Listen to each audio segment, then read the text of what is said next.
ready to transform your dull Google Docs into visually stunning masterpieces. While Google Docs doesn't have a direct page border feature, don't worry. We've got creative workarounds to add that professional polish.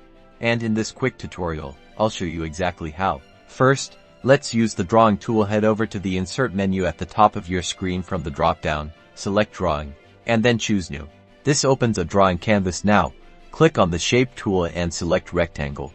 Draw a rectangle that covers almost the entire canvas, leaving a small margin around the edges. This will be your border. Next, click on the border weight option and choose a line thickness that you like. Then, click on the border color option and select your desired color. Now, to make sure your text is visible, click on the fill color option and select transparent. Great! Once you're happy with your border, click on the Save and Close button.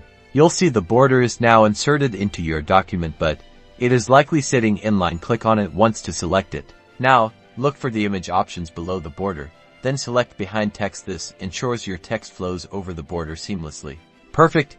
Your border should now be behind the text. You may need to adjust the size and position of the border by double-clicking on it to reopen the drawing canvas. For more advanced borders, you can explore add-ons. Click on extensions, then add-ons, then get add-ons, and search for border.